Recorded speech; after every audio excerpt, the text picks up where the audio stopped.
Hello, Archie Dunlop here with Talking Astrology with Archie, and in this video I'm going to be looking at the weekend of June the 13th and 14th, 2026. This weekend Venus moves out of Cancer and into Leo, and I want to spend some time in this video discussing, what it means for Venus to move into Leo. I'll be discussing it in terms of the 12 signs and also, in a general sense. So let's start off by looking at the horoscope for this weekend, set for midnight on Sunday the 14th, New York time. So here is a chart. Why midnight on Sunday? Well, midnight on Sunday, is the middle of the weekend. And at New York time, well, there's no particular reason why I've gone for New York, but it just kind of seemed to be more sort of convenient. People do ask, why do I set it for New York time? Why not Greenwich time or some other time? Well, I take the view that probably half my viewers come from the Americas, and New York, relatively speaking, is quite close to Europe, so it's a good sort of happy place for happy, what do they call it, happy mean or whatever.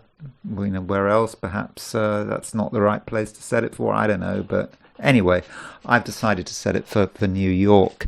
So as far as this chart is concerned, we have right at the middle of the weekend we have the moon at 9 degrees Gemini. And in fact, the moon goes into Gemini at, I think, London time at 14:06 on Saturday, which is of course 6 minutes past 2 in the afternoon. And so that's when we get the changeover. And so the weekend starts with the moon in Taurus, and so you could say the beginning of a weekend is a bit of a continuation of earlier in the week, of Thursday and Friday. So when that sign change happens, it happens actually quite close to Venus changing sign. So at 11:47 a.m. on Saturday, we've got Venus moving into Leo.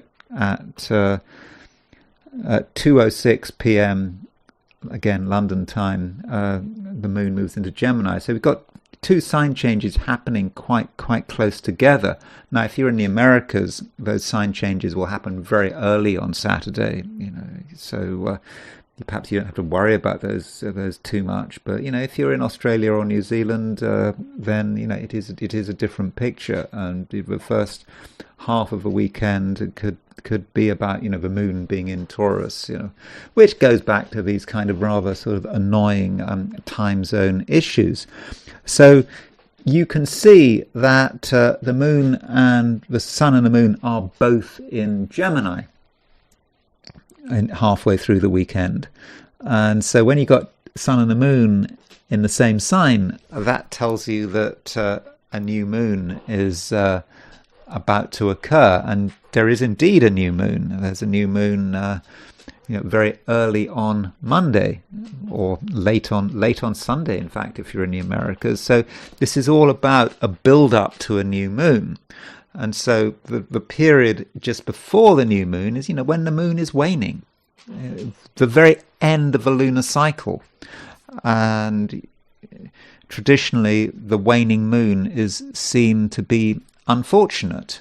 And it's because there's a lot of associations with the waning moon and works of mischief, things that are dark, perhaps an association of black magic, things that are evil. I mean, I think that's all a bit of an exaggeration, maybe. But the waning moon, things are coming to an end. It's not a time for beginnings. It's not a time for starting things. And so I think we do need to be aware of that. And when you've got the sun and the moon, very close together, the moon is weakened by its proximity to the sun. So as the weekend progresses, the moon will get closer and closer to the sun, and then it will make the exact conjunction at the time of the new moon. So perhaps it is a time for wrapping things up. And then at the beginning of next week, we can start afresh. And that doesn't mean to say, though, that on Monday we should begin new projects or anything like that. I think we should probably wait until the moon goes into Cancer, when you've got the sun and the moon in different signs, which will be early in the week. So that is the moon, and the moon makes a couple of aspects of note. One aspect that I think that we do need to think about is the moon's conjunction to Uranus. The moon on Saturday makes a conjunction to Uranus. Why is that important? The reason that conjunction with Uranus matters is because it ties in with Uranus making a square to the nodal axis. So Uranus is square the north node, it's square the south node.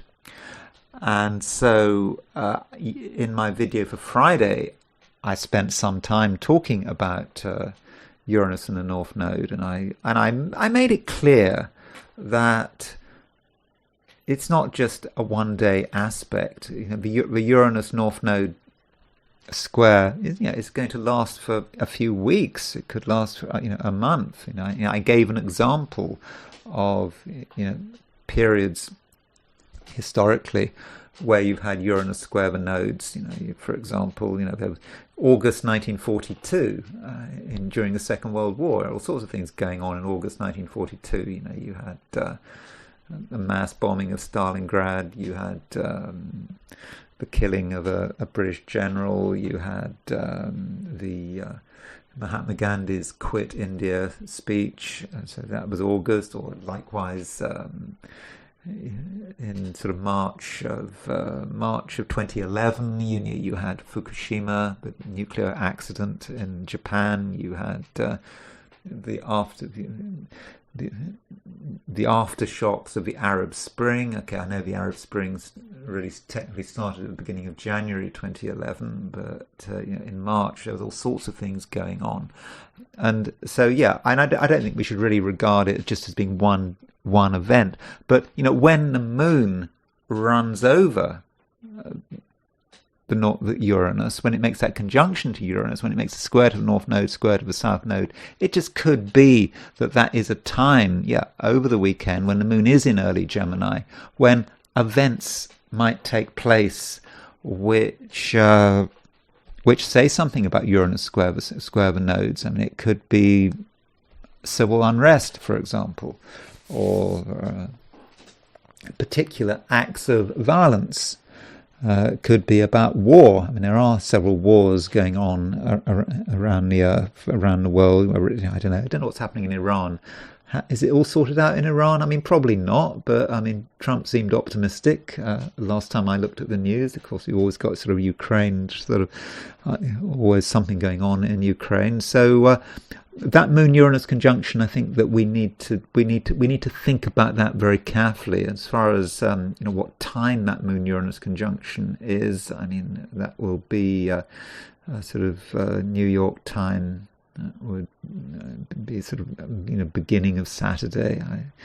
It's perhaps we shouldn't focus too much on precise times. It's just saying something about the weekend, and the idea of force and the incorrect application of force is also indicated by the fact that this weekend we have a semi-square between Mars and Neptune. So Mars is in Taurus, 19 Taurus, is making a 45-degree aspect to Neptune in Aries. So Mars semi-square Neptune, well, Mars is about how we apply our energy, how we use our force. there's Mars in Taurus, being very persistent, dedicated to getting a particular result, but it's semi-square Neptune. Something might sabotage Mars. We might go running after the wrong thing. Although you could say Mars square Neptune is to do with, water damage, poison, gas, whatever. It's not great, that aspect to Mars square Neptune, but some of us might just find it quite frustrating. We try to get something done, but it could actually be quite difficult. And going back to the theme of the nodes, we have got Mercury making a semi-square to Uranus. We've also got Mercury making a sesquiquadrate to the nodes. There's where's Mercury gone? Mercury, you see, Mercury making 45-degree aspect to Uranus, and Mercury making an 135-degree aspect to Neptune. So yeah, the Mercury triggers the Uranus node square. So I do think this weekend that Uranus node square and everything about that Uranus node square is going to really come to the fore. Probably more so than on Friday when the Uranus node was exact. And then there is Venus moving into Leo. I'll talk about that in a moment, but let me just first of all very quickly look at things from the perspective of Australia and New Zealand. So here I sort of set the chart for the Sunday the 14th at midnight, but setting it for Sydney, Australia, and right in the middle of the weekend, you see that the moon is at 0 degrees Sagittarius, 0 degrees Gemini. So what that means pretty much is that if you are in Australia or New Zealand or East Asia, then really Saturday is all about the moon being in Taurus, and Sunday is really all about the moon being in Gemini. And then there is the heliocentric view, putting the sun at the center of the solar system, and there is a Mercury-Chiron opposition. So heliocentric Mercury is at 27, 28 Libra. There's Chiron at 27 Aries. In fact, we've got a Mars-Chiron heliocentric conjunction, which Mercury rolls over. And so how do we put that together? So Mars conjunct Chiron is perhaps about standing up for what is right. That's one interpretation of Mars conjunct Chiron. There are things we believe in. Perhaps it relates to injustice, something we want to stand up for, against injustice. And with Mercury opposition Mars, there is that irritation and that anger there, certainly verbal anger. And Mercury opposition Chiron, we are prepared to say things which may not be popular. Okay, we may not say things which are not popular, but we mightn't feel we have the opportunity, but someone's going to. So it could be about strong words and people getting upset about certain things. And so it does perhaps add a bit of fuel to the fire. I'm thinking that this weekend, on the first sight, it just doesn't seem that impressive. But I think when I was looking at the geocentric picture, those moon Mercury aspects to the Uranus and the North Node makes me think that this weekend could be a demonstration of what it means for Uranus and the nodes to be square each other. And now I want to turn to Venus moving through Leo. So that is something that is happening today. Here's the moment Venus moves into Leo, which is 11:47 a.m. on Saturday London time. So that would be 1:47 p.m. In Jerusalem or Jeddah. So, for example, it would be at 12:47 p.m. if you're in continental Europe, but much earlier if you're in the Americas. Very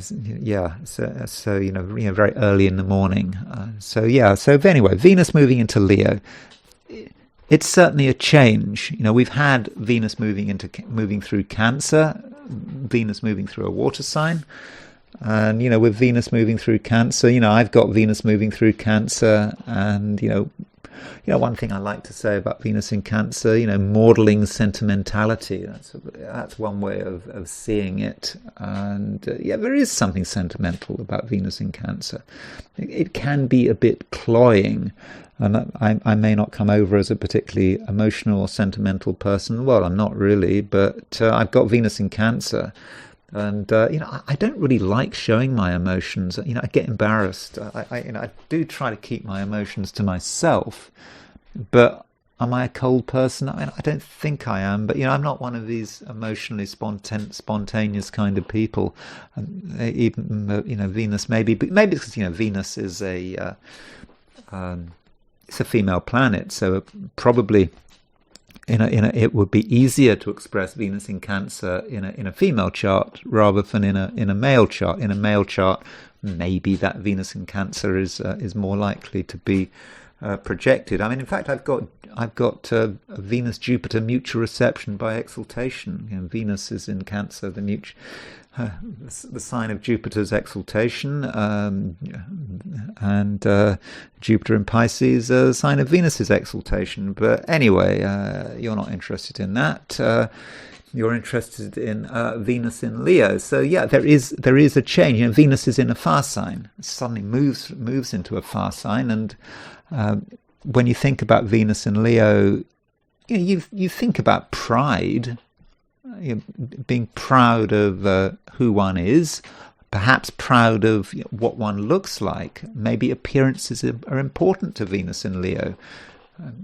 I mean, you think of Venus as the planet of beauty, the planet of clothes and maybe style. And if it's in Leo, it's got to look good. I mean, that is certainly a way of seeing it.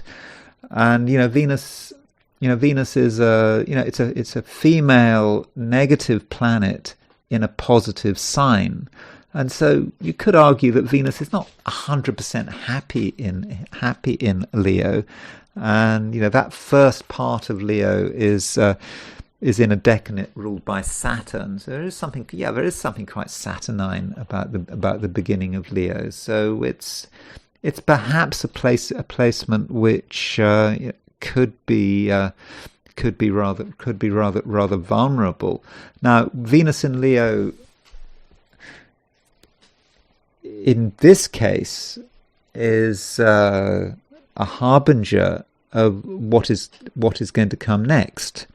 So Venus goes into Leo, over the weekend, but in a couple of weeks' time, we've got Jupiter moving into Leo as well.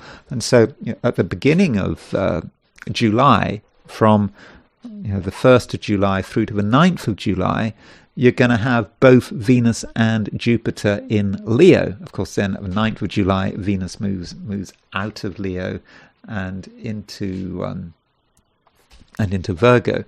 So maybe the experiences of Venus and Leo are going to just inform us of what it's going to be like when Jupiter moves into Leo. And of course, Jupiter stays in Leo for a long time. It stays in Leo. How long does it stay in Leo until Jupiter stays in Leo until the end of July of next year. That's quite a lot of time.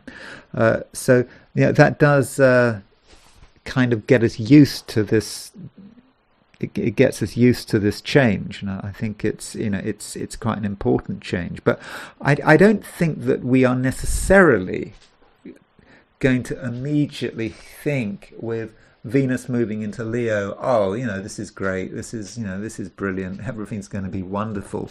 And I think the problem with Venus moving into Leo, short term, is the fact that as Venus moves into Leo, it starts to aspect the Mars-Saturn midpoint. So here is Mars at sort of 1855 Taurus, Saturn at 1312 Aries, and the midpoint of Mars and Saturn is 1 degree 3 Taurus. So you can see that Venus is moving towards the square of the Mars-Saturn midpoint. And so for the first couple of days of Venus moving into Leo, it might not be great. It might feel that things are not happening. We think about Venus in terms of beauty and things looking pleasant. But with Venus on the Mars-Saturn midpoint, things actually might look quite ugly. And Venus might just be a generic trigger, bringing Mars-Saturn into the fore, at a time when we've got Uranus square the nodes, and so it is perhaps to begin with not really very positive. Venus moving into Leo, and additionally Venus in Leo is in a decanate ruled by Saturn. So I don't think that our first impressions of Venus moving into Leo are going to be great, but I think in a few days' time, maybe after the new moon, we'll experience Venus in Leo in a more positive way. And now I want to turn to the 12 signs. So these are my forecasts for the 12 signs for the weekend of June the 13th and 14th, 2026. Aries. The weekend has a slow start. To begin with, it might feel that not a great deal is going on, that there's nothing much that you can do, and perhaps you're still thinking about things left over from Friday or sort of earlier in the week, and you might feel a bit stuck, but you shouldn't judge the weekend by first impressions. And it does seem that the weekend really gets going once you get two sign changes. I'm thinking about Venus changing signs, and also the moon. And these sign changes take place in the UK, that's sort of late morning. Venus moves into Leo. Early afternoon, the moon moves into Gemini. And so, if you are in Europe or elsewhere, in Eurasia, Europe, Africa, it might seem that not much is going on to begin with. If you're in the Americas, it's slightly different. I think that you get the key sign changes quite early on Saturday. So the weekend might just seem more dynamic. You might get a more positive impression of it. But once Venus does move into Leo, then things really do start moving. And Venus in Leo is the headline event. If you look at all the things taking place over the course of the weekend, I think it is Venus in Leo that does matter. And what does that mean? Well, Venus is a personal planet. It's moving into a fire sign. You, Aries, are a fire sign. So, it's always good when you've got Venus moving into a fire sign. It's Leo is a sign which has a trine relationship with Aries, and it might be that just things start to happen in a positive sense.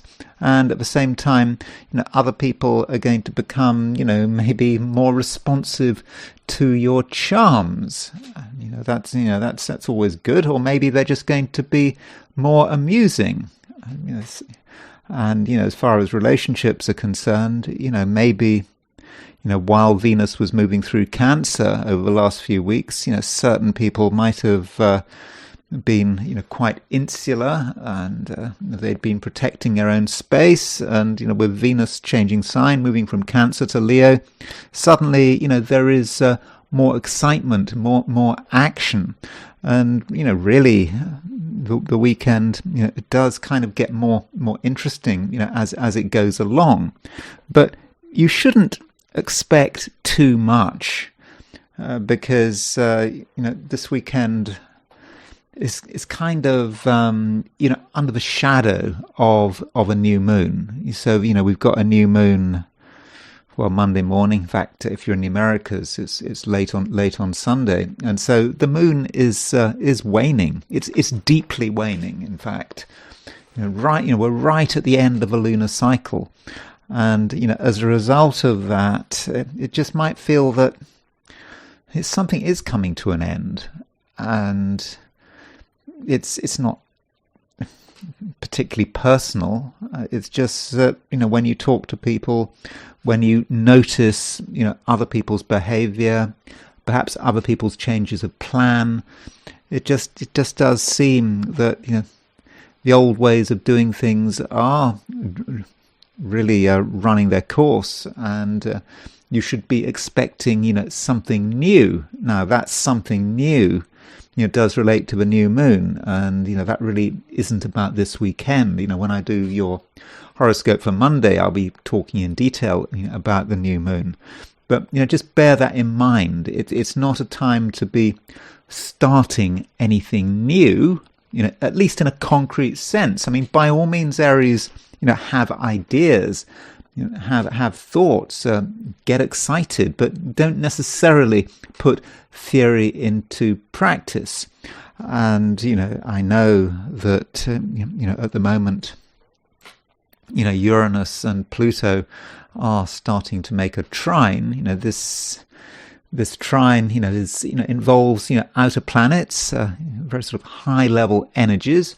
But I think that this trine does have an influence on you. I mean, you look at the trine. I mean, you've got Uranus in Gemini, you've got Pluto in Aquarius, and so what is the sign between Gemini and Aquarius? Well, of course, that sign is Aries. It's your sign, and so I think at the moment you are very much picking up on this Uranus-Pluto trine. And what is the Uranus-Pluto principle? It is about maybe breaking free, feeling that the old ways of doing things are just no longer satisfactory, and you want to really break something. Okay, it doesn't have to be violent, but you just want to escape. You want to just get away from everything that's been holding you back. And it might be that you have thoughts about the world in which you're living, society, and it's not as it should be, and you are looking for change. And so if you want change, then you perhaps have to find a way of getting it. But I don't think you can change the world this weekend. I mean, I think that this weekend really is more about ideas rather than action. Especially as we've got this build up to a new moon in Gemini, and we've got we've certainly got the moon in Gemini.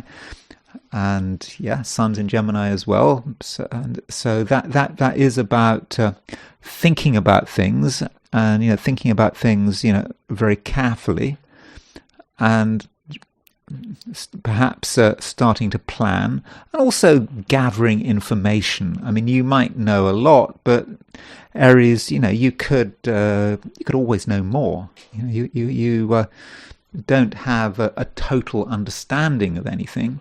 And if you do think you understand everything, then Aries, it might well be that you are mistaken.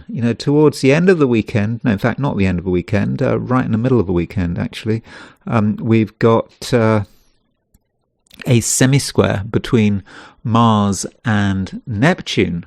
So you can see it here actually. There's Mars at midnight on June the 14th, midnight on Sunday. Mars is at 1926 Taurus. Neptune is at 4 degrees 16 Aries. So there's Mars and Neptune making a semi-square. So probably on Saturday you've got the exact Mars-Neptune semi-square. And so when you're talking about a Mars-Neptune semi-square, there is something a little bit sleazy about Mars square Neptune. I mean, that's one way of looking at it. I mean, sleaze is the word I like to use with the Mars and Neptune pairing, but you can also see it in terms of the way you use your energy, and using your energy perhaps incorrectly. You think you know the answer, you think you know which way to go, but Neptune can be treacherous, especially with Neptune in your sign. And so don't jump to conclusions. Particularly don't jump to conclusions about money. I mean, remember, Mars is in Taurus, it's in an earth sign, so Mars is trying to do the right thing, but when it's semi-square Neptune, it might reach perhaps the wrong conclusions, and think that something is okay to do. It's okay to spend some money, and of course it's so easy to spend money now, isn't it? With online shopping, you just have to press a button and your credit card gets charged. I mean, I know it's been like that for decades now, but still, it's much easier than it was a generation ago. And so it's easy to spend money in a way that is completely unnecessary. And it's just something might look glamorous, might look pretty, might look sort of glittering and attractive, but doesn't mean to say you should spend money on it, and you should be careful about what people say to you. People might be confusing, and they might say things which sound appealing, but if you go with it, you could make mistakes. And also don't forget, the moon is waning. I mean, that is obvious. It is not a time when the moon is waning to be starting anything, for initiating anything, for doing anything which has huge significance.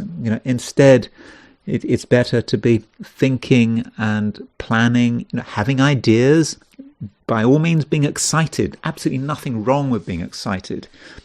And I know as an Aries, you put a premium on action, and you don't like too much thinking, but sometimes it's just enough to have thoughts. Think about all the many different things you can do, and with the new moon, late on Sunday or into Monday, you might start to become aware of your opportunity. But even then, that exact new moon is not necessarily the absolute moment you should act. You just give it a few days. Don't be in too much of a hurry.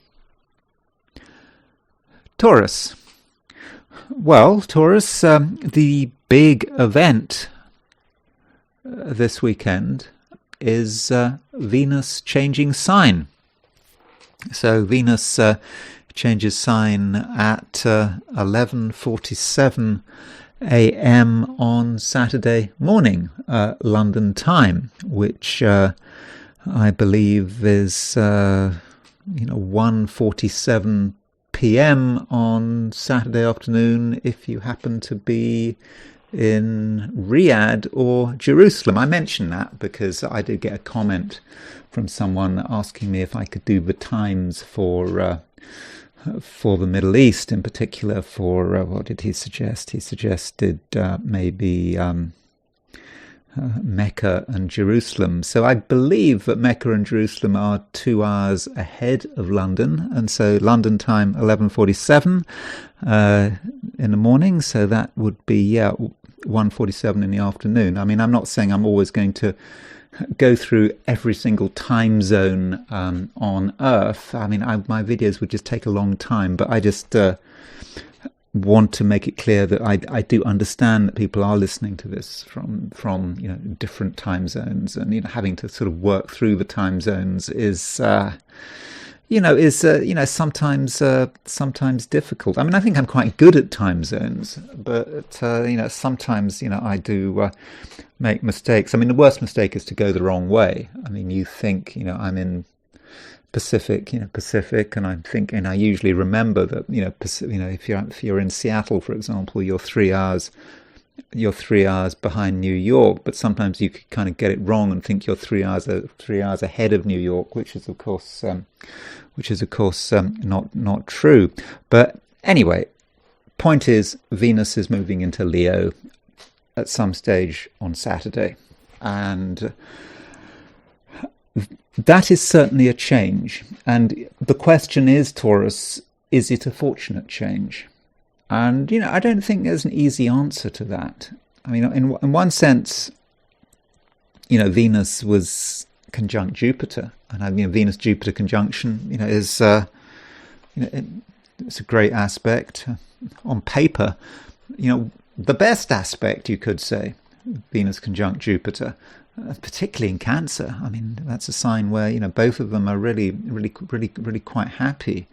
But now that Venus is in a different sign from Jupiter, at least in the Western zodiac, if you are an aficionado of Vedic astrology, of course, Venus and Jupiter are both in Cancer, and they remain in Cancer for a bit of time. But from a Western perspective, the fact that Venus and Jupiter are in different signs means that their conjunction has broken down. And so that might mean, Taurus, that some of your luck or your potential for luck is now diminishing. On the other hand, Venus is now in a cardinal. Well, it's not in a cardinal sign. Of course, it's in a fixed sign. Rather, it's in a sign which is angular to you, Taurus. Taurus, you are a fixed sign. Venus is a fixed sign, and so it is an important angle. And while Venus is moving through Leo, your priorities might change. Taurus, you might become concerned by things which are quite fundamental. We could be for example, talking about your home and your family and what it means to feel secure, what it means to feel at home.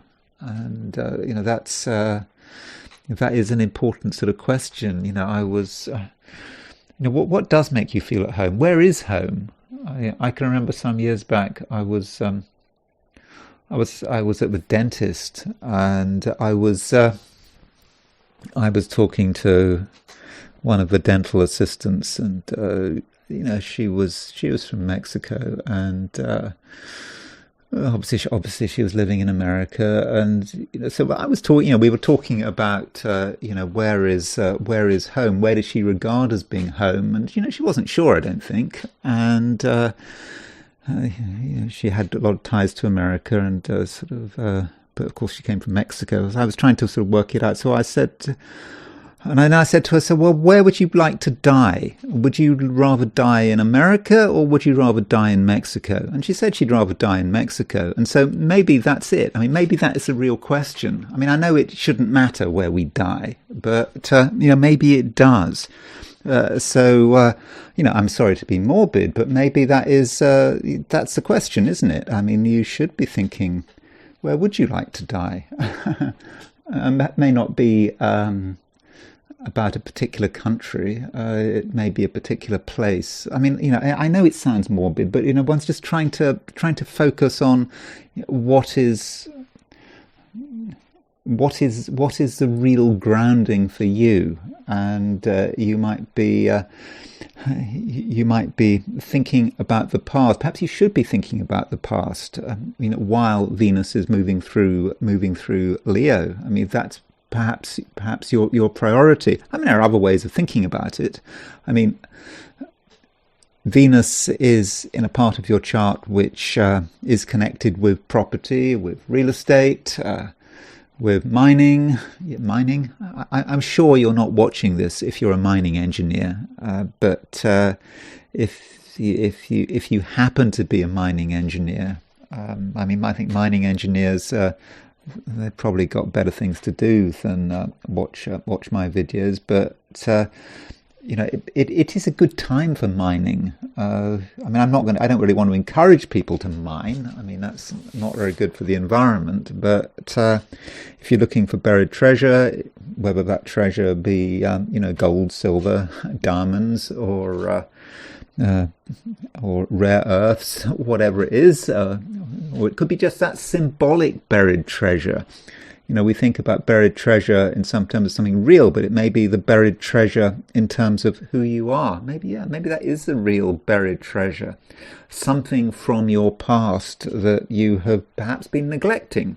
And, with Venus moving through Leo, perhaps you have a chance to reconnect with it, and to reconnect with memories and with your family in general. Now, as far as what I was talking about, why was I talking about mining and real estate? Well, if you happen to work with real estate, maybe while Venus is moving through Leo, it might be good for you. Maybe it will get you business, maybe allow you to sell something or to rent something out. Because it depends. It depends on your situation. But I'm just trying to think about possibilities for Venus, for Venus to work. And as far as how long Venus moves through Leo, that's something we need to think about. When does Venus move into Virgo? Well, Venus moves into Virgo on July the 9th. It's less than a month, but do take advantage of this. But you could also say that Venus moving into Leo is a harbinger of something else, and it's a harbinger of Jupiter moving into Leo.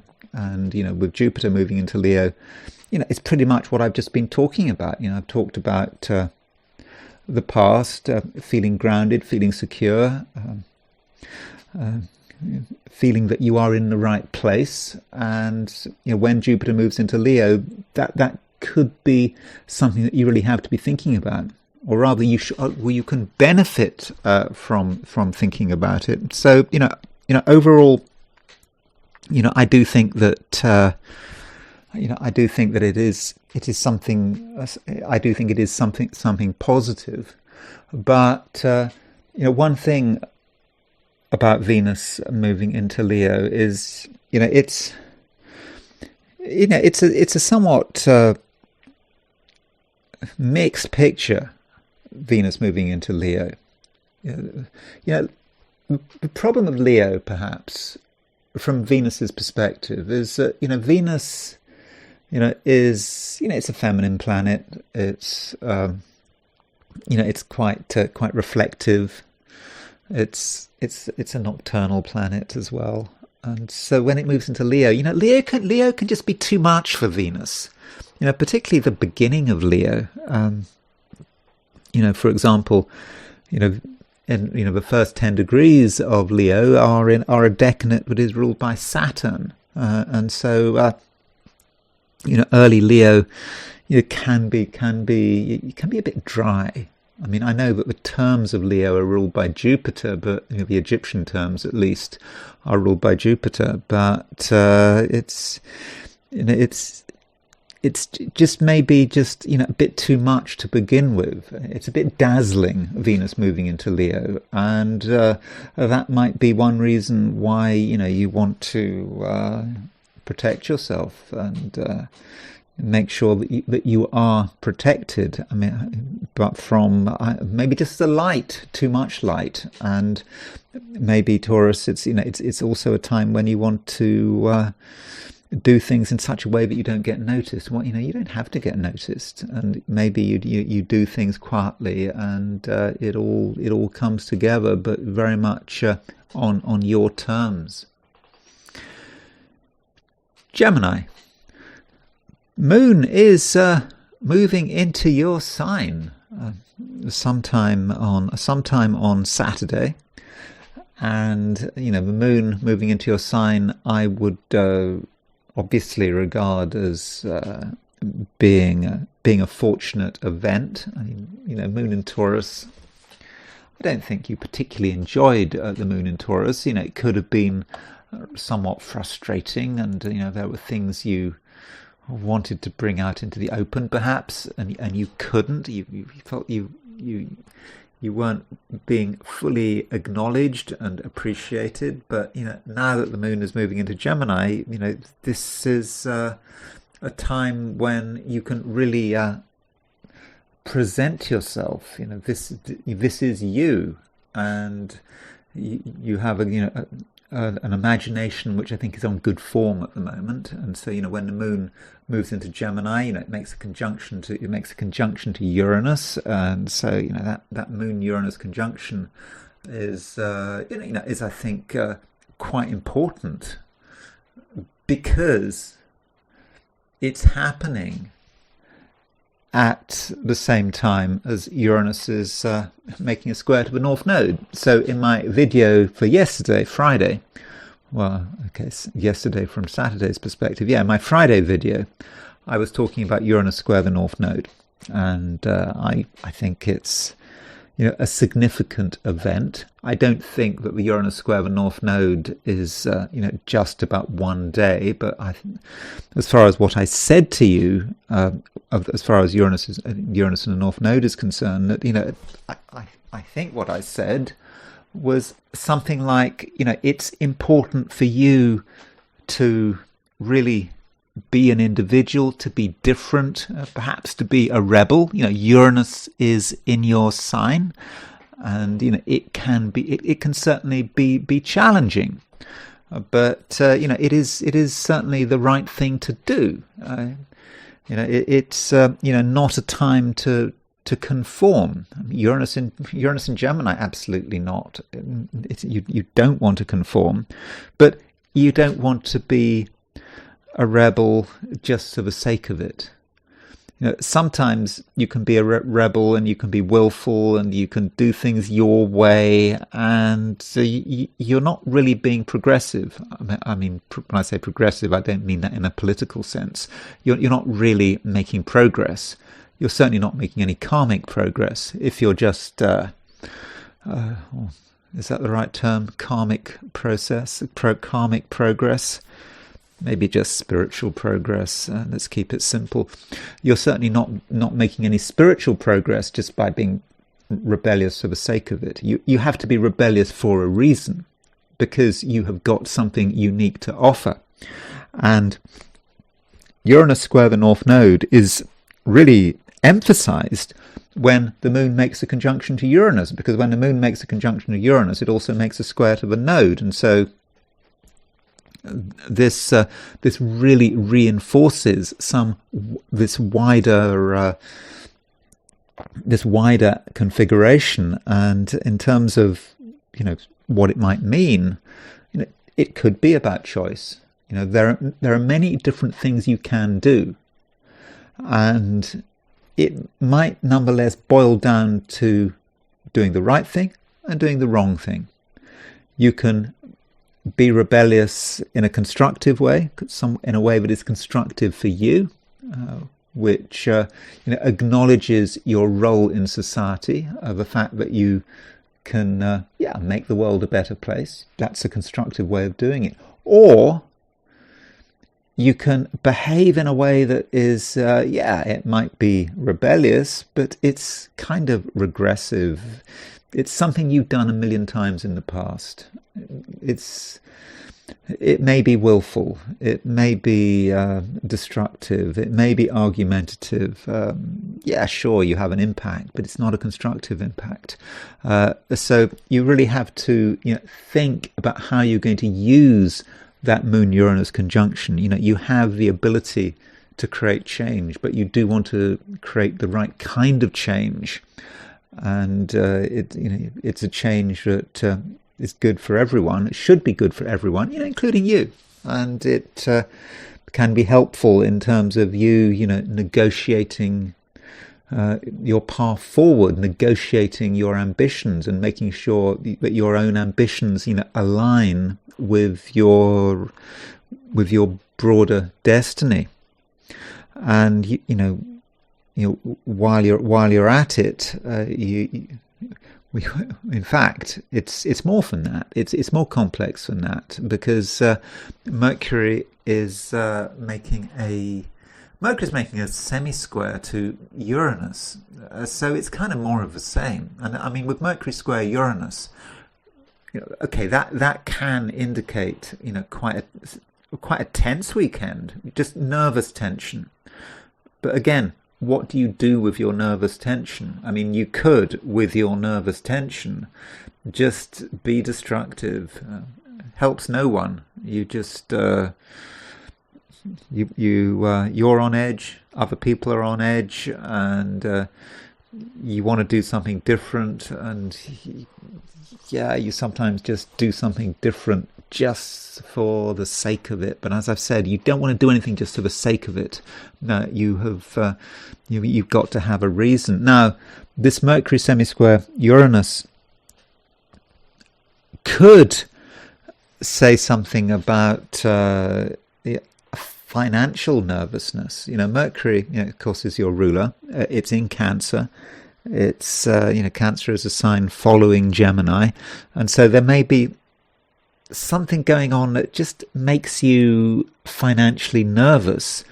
I mean, it could be a suggestion. There could be a suggestion, and you don't like the sound of it, and you kind of want to say no, but part of you wants to say yes, and so it's a kind of a decision, which definitely has a financial consequence, and there are no easy answers, but it's one of those horrible situations where there is a right choice and a wrong choice, but you don't know which way it's going to go. So maybe that's something you're confronted with over the weekend, a decision that really does matter, but the two choices are not obvious. It's not about morality. It's not about something that's being sensible, being stupid. It's just two approaches, and you will soon see, with hindsight, which approach is the right thing to do. I mean, I could say that it's best to just default to the status quo, default to what is easiest, to what causes least disruption, but that might be just ducking out of a challenge. And really, Gemini, it's up to you, and you have to make the decision. I can't make that decision for you. Of course, it might be the case that you don't have to deal with this kind of dilemma, but you have to remember that, with astrology, with these readings, I have to look at everything. I have to look as far as I can within a few minutes. I'm talking about each sign, and I'm just trying to look at the potential for the day, or rather for the weekend. And there is this concept of choice, might crop up at some stage. Probably more likely to be Sunday than Saturday, but not necessarily. Could be either day. Cancer.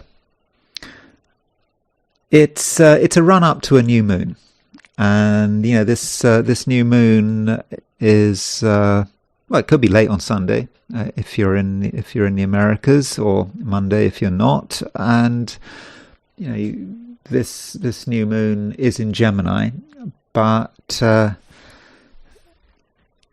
in the end it becomes a Cancerian new moon. It's one of those new moons, isn't it? Because the moon is the moon on Monday or late Sunday. This moon is in late Gemini, but then the moon will move on into Cancer. So beginning of next week, you've got moon going into Cancer, and then in a week's time, you've got the sun going into Cancer. So the Cancerian season is now getting pretty close. But as far as how you relate to this new moon, well, we're now in the run-up. The moon is deeply waning, and so when you're in this part of a lunar cycle where you've already got the sun and the moon in the same sign, but that new moon is still in the future. It just might feel, Cancer, that really you're at the end of something.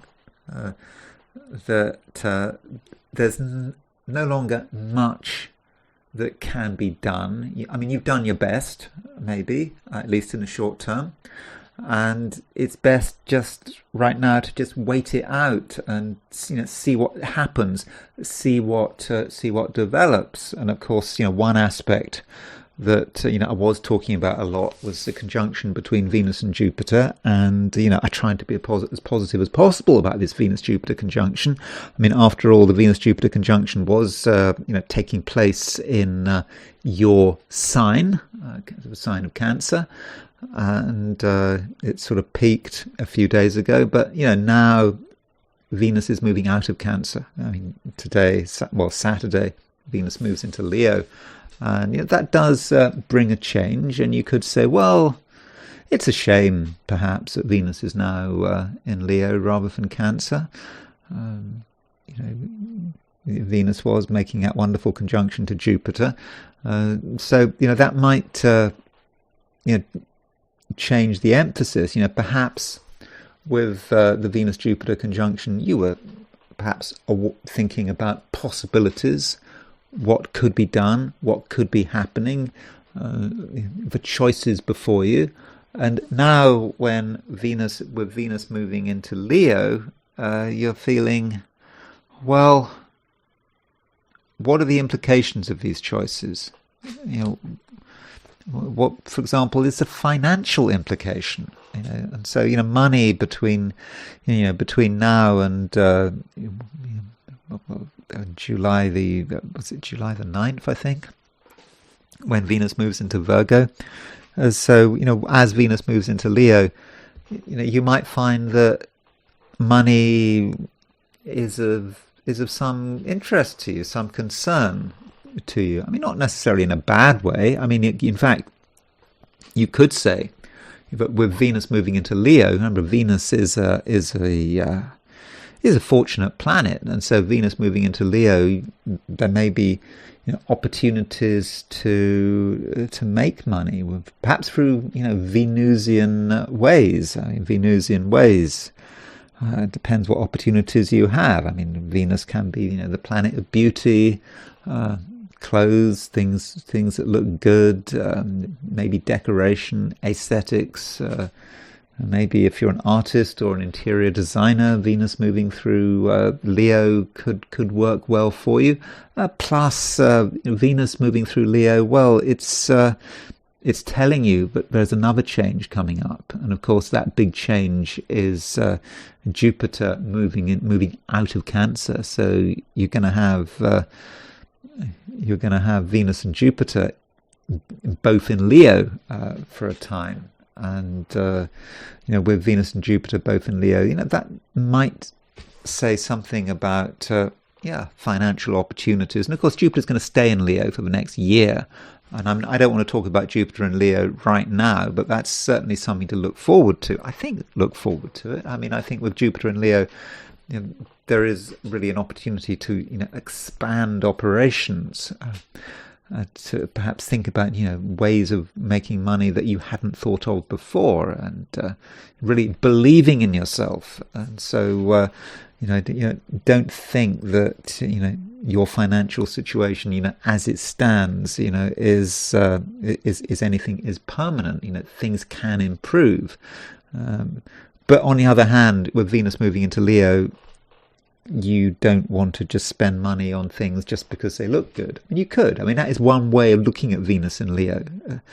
Buying things which are unnecessary, but because they look nice, you want to get hold of them. And that would, I think, not be a particularly constructive way of tuning into the Venus in Leo, energy.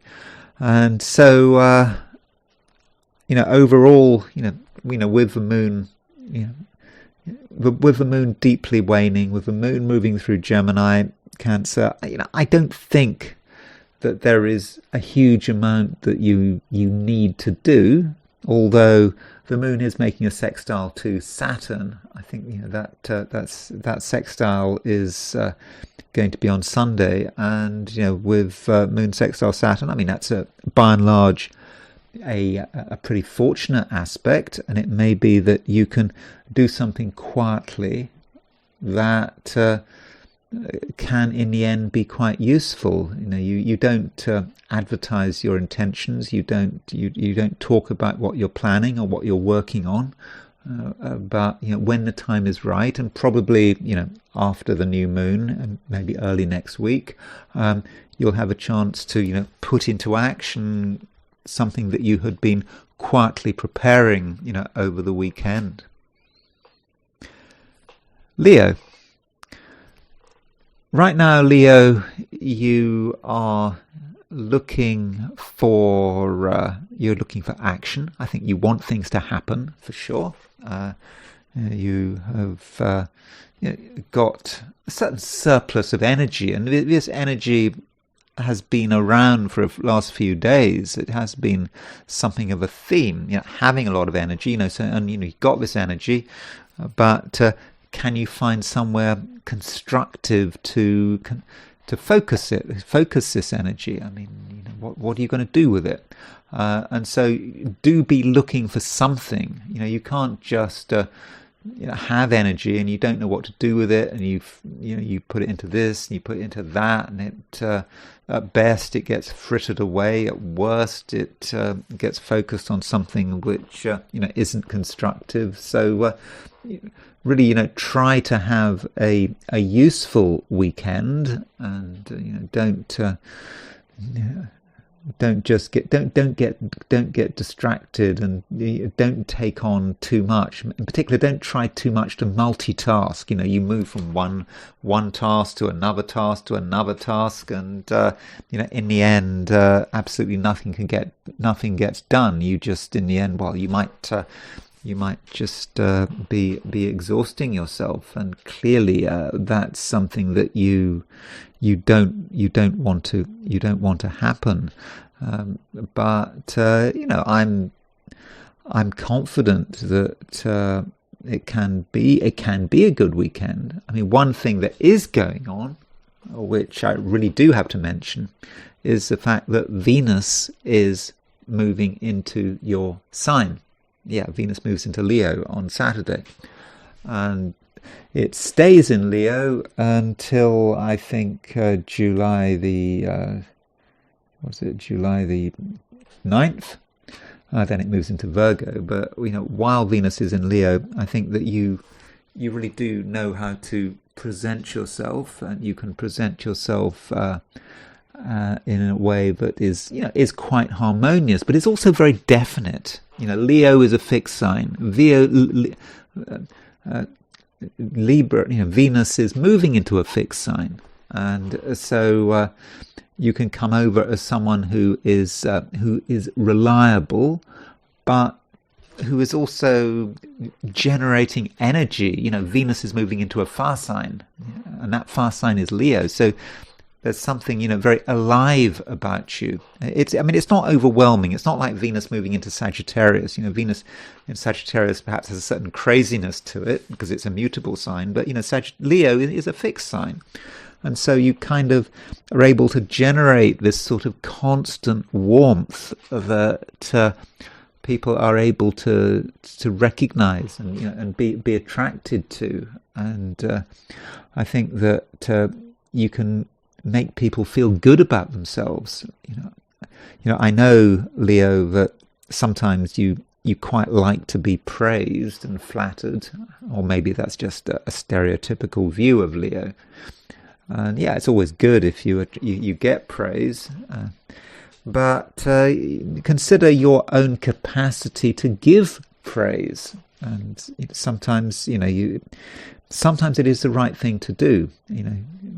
You make other people feel good about themselves, and so if you can do that, that would be a good thing to do. And should you be resorting to flattery? I mean, flattery seems pretty pointless, just praising someone for the sake of it, praising someone in a way that is insincere, but it might have some value, over the next couple of weeks. And don't forget that Jupiter is soon going to be moving into Leo, so there is going to be a period of beginning of July when you're going to have both Jupiter and Venus in your sign. And so, if you are enjoying Venus moving in through Leo, if you feel good about Venus moving into Leo, then you're going to feel even better when Jupiter moves into Leo at the end of the month. And so it might be that Venus moving into Leo is just a sign that really things are going to get better.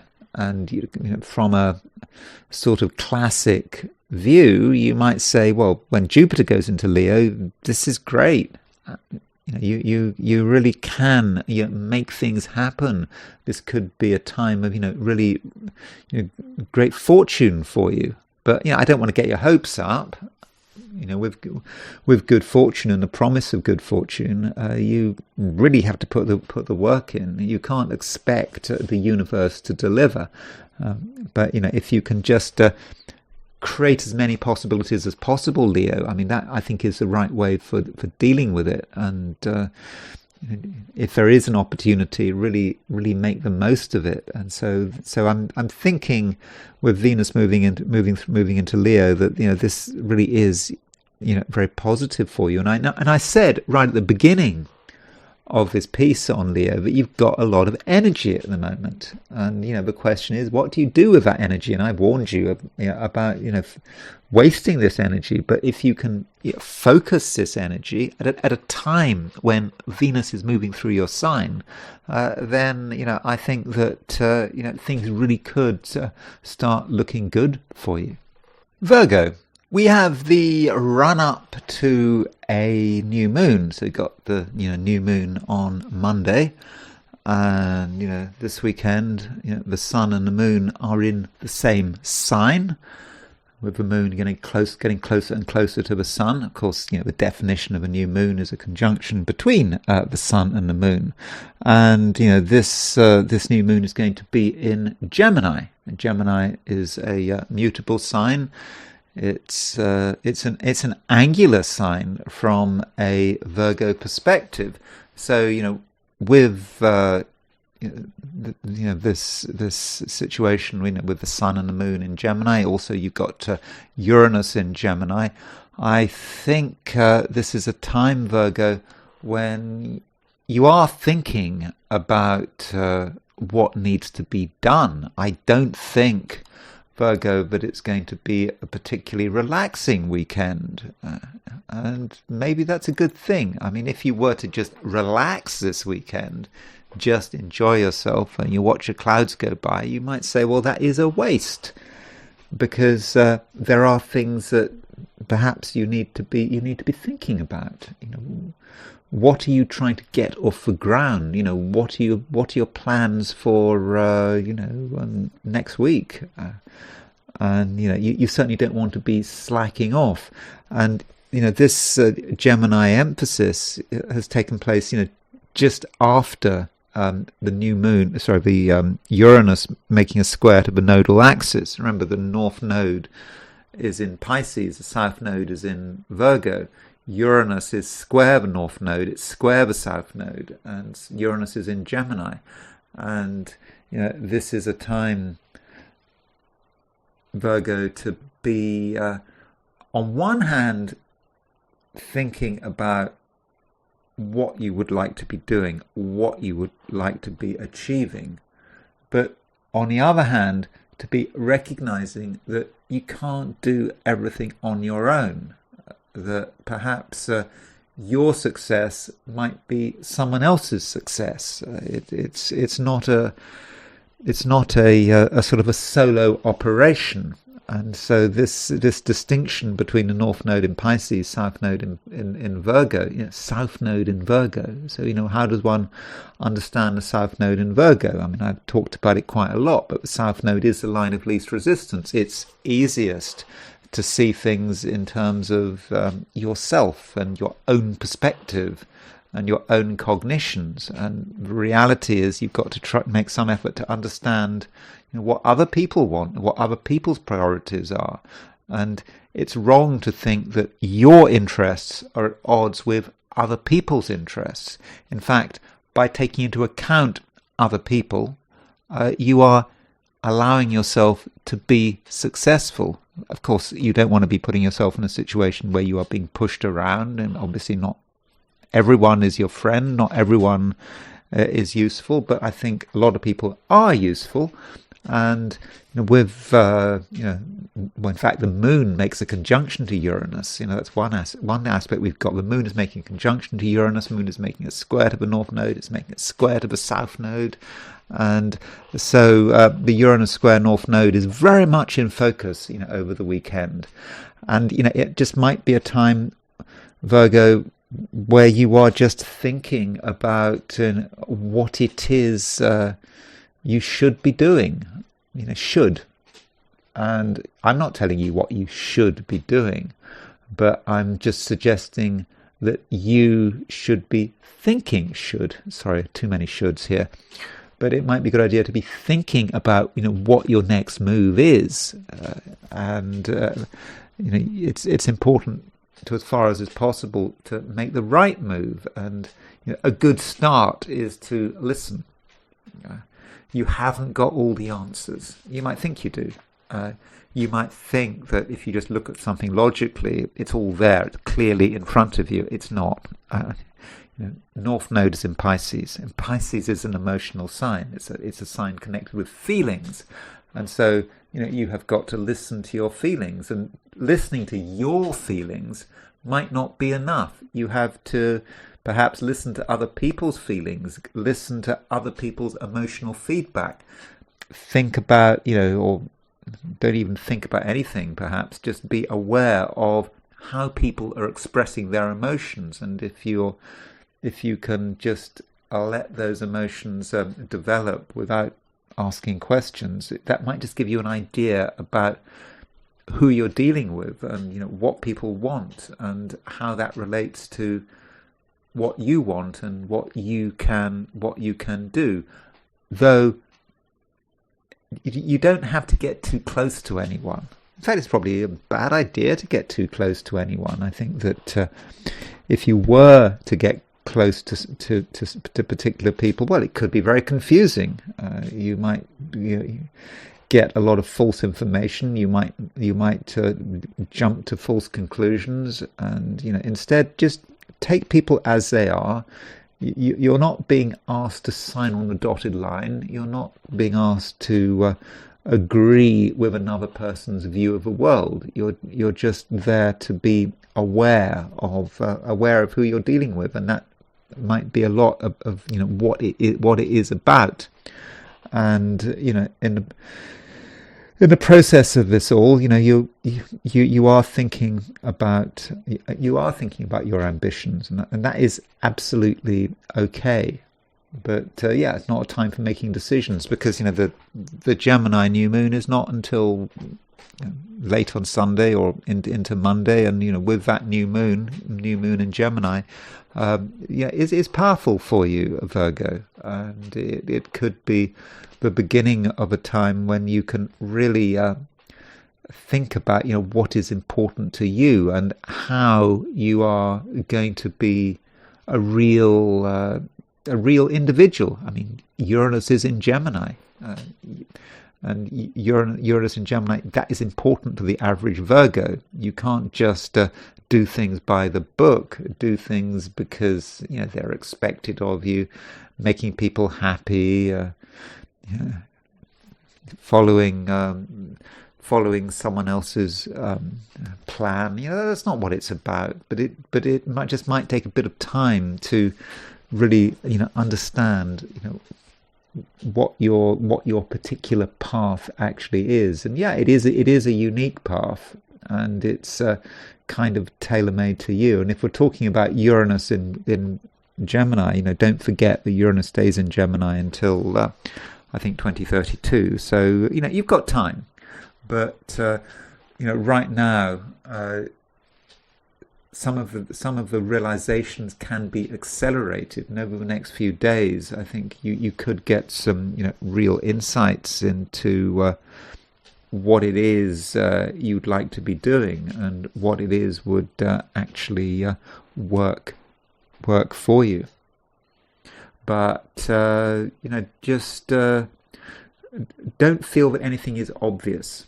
I mean, that is important. There is a danger, Virgo, that you look at things on a sort of a surface level. Something seems clear, but it might not be clear. And that is another good reason why you should wait until after the new moon before making up your mind about anything. Libra. There is a big change this weekend, as you're perhaps aware. Venus is moving out of Cancer and into Leo. And so the way you operate might change. So when you've got Venus in Cancer, well, Venus in Cancer. Well, of course, it's a water sign, and it might be the case that over the last few weeks you have perhaps been maybe a little more emotional than usual.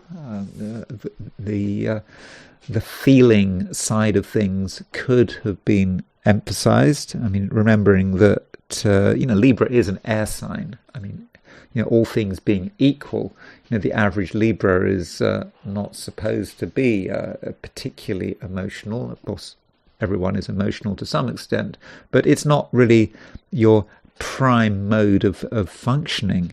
And with Venus moving into Leo, things do change. Perhaps the emotional side of things is less important. Venus is moving into a fire sign, and fire is perhaps what you need. Librans can spend a lot of time thinking and analysing, but the question is, where is it all going? How does it all come together? And with Venus moving into Leo, you feel a sense of connectedness. Things start making sense, not because you are thinking about them or because you are feeling them. It's just something very immediate and very obvious, and you can really start to see how things are developing. But early Leo is is a part of the zodiac which one can connect with Saturn. I mean, the reason I'm saying that is because the first decanate of Leo is ruled by Saturn. And perhaps that first decanate of Leo is just, a little bit dry. There's something quite sort of cold about that first decanate of Leo. Of course, it's not supposed to be cold because it's Leo. It's a fire sign, but it's not a particularly emotional part of the zodiac. That first 10 degrees of Leo, which kind of contrasts with the last 10 degrees of Cancer. So there is a change. And maybe Libra, you are harsher, or you feel the world is harsher, and that may be a bit of a shock, but it's just the way it is, and perhaps you need to just accept things as they are, and it might be a relief that the emotional side of things doesn't have to be emphasized so much, but it doesn't mean to say that you can't be sociable. In fact, you can be very sociable. I think there is something very socially exciting about Venus moving through Leo, but just don't think that it is about emotion or things flowing. It's not quite like that. It's just being aware that there are people out there, people who you can get on well with, and it might be that you have to put in a bit of effort, and you don't want to be completely crowded out. And it might be with Venus moving through Leo that there are just one or two people that you really can rely on, and that can be a feature of the next couple of weeks as Venus does move through Leo. I think it's on July the 9th that Venus moves out of Leo and into Virgo. So over the next couple of weeks, I think that you can certainly make the most of other people's company. But short term, very short term, as Venus settles in Leo, those first couple of degrees of Leo, I don't know, between now and say Tuesday maybe, there is a little bit of pessimism there. You're thinking that, okay, things have changed, and things might not necessarily have changed for the better. Perhaps you see people for what they are, or at least you see people for what you think they are, and you can perhaps become aware of the unpleasant side of human nature. The fact that other people perhaps have their own agendas, and that might be a bit disappointing. And you might be wondering whether there's going to be a good ending. But it's just a little bit of passing pessimism, and perhaps it's going to be intensified. It's intensified by the fact that the moon is now waning. This run up to the new moon for many of us can be quite difficult, and there can be a bit of pessimism. Something is coming to an end, and endings can be depressing. But where there's an ending, there's a beginning, and perhaps that's what you need to realize. And additionally, Jupiter is about to go into Leo. The end of the month, Jupiter will go into Leo, and I think that with both Venus and Jupiter in Leo, there will be, I think, first week of July, you have Venus and Jupiter in Leo. This might give you, a powerful insight into what it is that is important to you. Perhaps it says something about your hopes for the future, and this is certainly something I will be talking about at some stage this month, later in the month, or when I get round to discussing Jupiter moving into Leo, and what it might mean for you. Scorpio. There is a change. The change is Venus moving into Leo. I've been talking rather a lot about Venus in Leo. Well, really, Venus in Leo is perhaps the main theme of this video. And why does Venus in Leo matter to you? Well, Venus is really in quite a high-profile part of your horoscope. You look at your horoscope. You put Scorpio on the left, and you can see that Venus is at the top of the chart. And so with Venus at the top of the chart, that says something about how you perceive yourself, and something about your consciousness and awareness of yourself. And Venus in Leo, it's quite a proud placement, and it's also in quite a proud part of your horoscope, the very top of your chart. And this might mean, Scorpio, that you have an increased awareness of what you look like. I mean, it shouldn't matter what anyone looks like, but all of us, there are times when we become quite self-conscious. What are people seeing? And we can't help it. Okay, maybe not me. I mean, I don't really spend much time worrying about what I look like, but that's just me. But I think I'm not a Scorpio though, and you being a Scorpio, you have that sincerity and that depth which goes beyond surface appearances, but still with Venus moving into Scorpio, it just might be more important than usual how you look.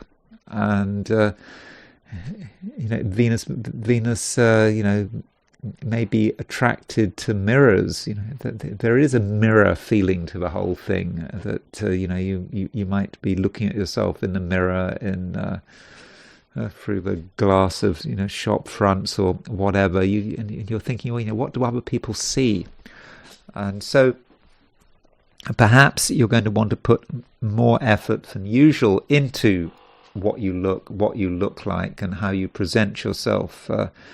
It may or may not be important, but for some reason it's going to perhaps be more important for you. And so that's one way of looking at Venus moving into Leo, and it's quite superficial. I mean, it's also about how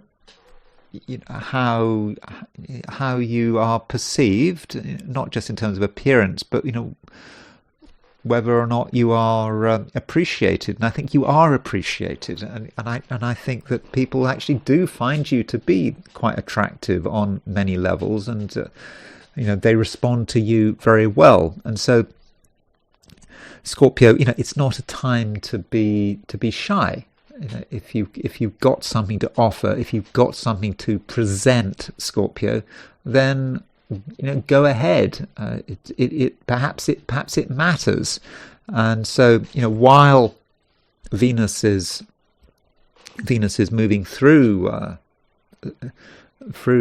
Leo, between now and I think it's July the 9th that Venus moves into Virgo, make sure that you are very much seen and heard. And it's not just about presentation. It's also about what is important to you. And at the moment, Scorpio, you value your own freedom. You want to perhaps break free from certain things which have been holding you back and preventing you from realizing your potential. And this may not just be about you, it might be about wider society. You'd like things to be better, you'd like to live in a better world. Some Scorpios, of course, are going to just be focused on themselves and what is important to you and your family. That's okay. Other Scorpios are going to be sort of more collectively minded. They might be activists. They might be very aware about what's happening in the world around them. It depends. It's up to you, but you still value freedom, and you want to just want to break free from anything holding you back, and perhaps anything holding other people back, holding society back. And that things could be better, that things could change. And maybe on your own you can't bring about that change, but perhaps with other people there is that possibility. So that is great. Now, don't delude yourself. I mean, there is some possibility of delusion over the weekend, and the reason for that is that there is a semi-square between Mars and Neptune. And so, Mars is in Taurus, in your opposite sign. It's a semi-square Neptune. It might be the case but you are distracted, perhaps by someone else, someone kind of might force you to, or try to force you to really pay attention to something. They might tell you it's really important, and it might not be important at all. And so, don't just get caught up on details just for the sake of it. There is a danger that you focus on the wrong details which really are totally unimportant, but for some reason you decide they really matter. So Scorpio, do think about your priorities, and don't get your priorities mixed up. And in particular, don't allow anyone else to attempt to change your priorities. If you think something is important, then you stick with it, and you don't have to listen too hard to what other people are saying and suggesting. Sagittarius, quite a lot of action in Gemini, and of course Gemini is your opposite sign. In fact, we've got a build up to a new moon in Gemini, so late on Sunday into Monday, we've got this new moon, and that might say something about relationships. It could be a new relationship, could be a change within an existing relationship. I'll be talking more about that in my video for Monday. But with this build up to this new moon, it's difficult to avoid other people, and you have to recognize that some people do have an influence on you. It's not going to last forever, but right now, you should be considering the impact that certain people do have on you, and perhaps asking yourself, whether or not whether or not it's a good thing. And do look at the chart. If you look at the chart, you will notice that we have got all of the planets on one side. You see it? They're all on the right side, and towards Gemini, your opposite sign. And so the chart with that kind of shaping, it does indicate that the other is important. You have to address yourself to what other people want, what society wants. It's not necessarily, all about you. And, it's not that you're giving anything away. It's not that you're having to just do what you're told. It's just what you have to take into account. And, if you just ignore other people and think that, you can make it all happen, all by yourself, well, I think you might be mistaken. And you just might kind of run out of steam, because you need a certain amount of support, or at least understanding. You need to understand who you are dealing with. And so that can be challenging, but I think it's a challenge that you can deal with. And maybe, Sagittarius, you're dealing with people, groups of people who you may not agree with. They may not agree with you. There might be a misunderstanding. They don't understand what you're talking about, maybe. In which case, it might be your job to be persuasive. And Sagittarians right now can be persuasive. You can really make it clear what matters to you, and I think you're going to be quite good with arguments. So if you want to persuade someone to believe something, you can do it. And the reason you can do it is because you are aware of your audience. You've made the effort to understand your audience, to understand other people's priorities, other people's hopes and fears. So you've got all that together. And Sagittarius, that does give you, I think, a quite crucial advantage. And so that might say something about the weekend. And additionally, we have got Venus moving into Leo. I mean, Venus moving into Leo, that you could say is the main thing going on over the weekend. And Venus in Leo does give you a boost. You're in a position where you don't have to be satisfied with what you've got. You don't have to be satisfied with ideas from the past, and you maybe can allow yourself to move to a new level, seeing the world in a different way. And where do you get new ideas from? Well, you might get new ideas from other people. Okay, I talked about the possibility of you being persuasive. Yeah, you can be very persuasive. But if you want to be super persuasive, then you have got to be put yourself in a position where you can be persuaded as well. So you can't expect persuasion to be a one-way process. And it could be that through another person, you see the world in a different way, or at least one aspect of the world in a different way. And so don't feel that your opinions are written in stone, because they're not. And I think with Venus, additionally with Venus moving into Leo, I believe that Venus moving into Leo, it moves into a decanate ruled by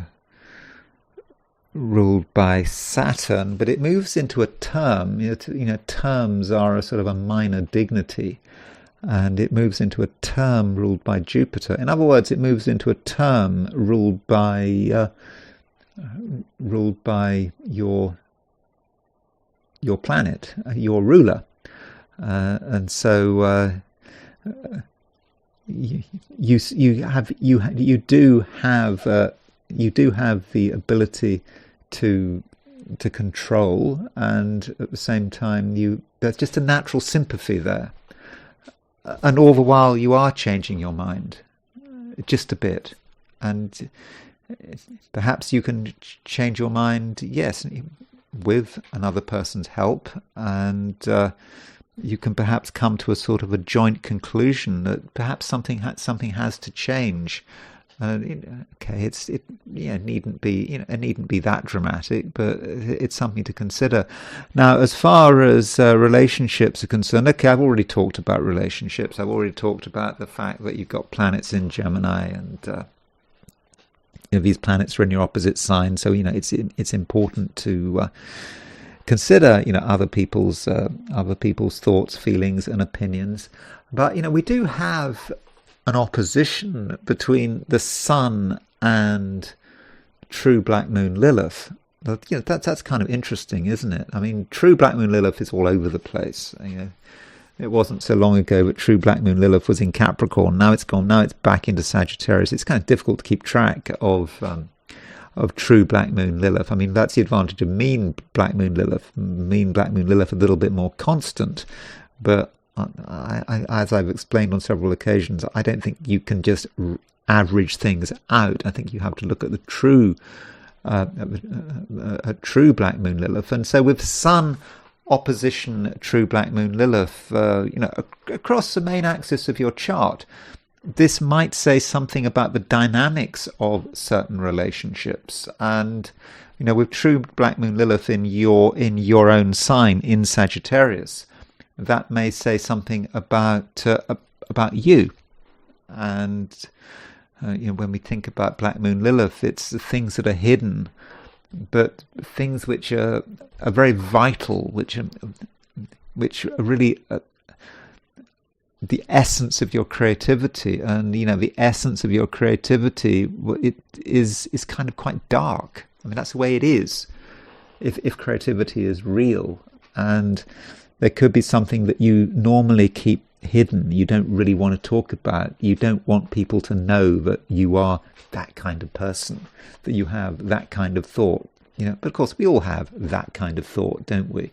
And you keep it hidden, you try to keep it hidden, but now with true black moon Lilith in Sagittarius opposition the sun, it just could be that something slips out, that you show a side of you that might be difficult or sinister, unpleasant, however you want to perceive it. I mean, it's not sinister or unpleasant or difficult, but it might be perceived like that.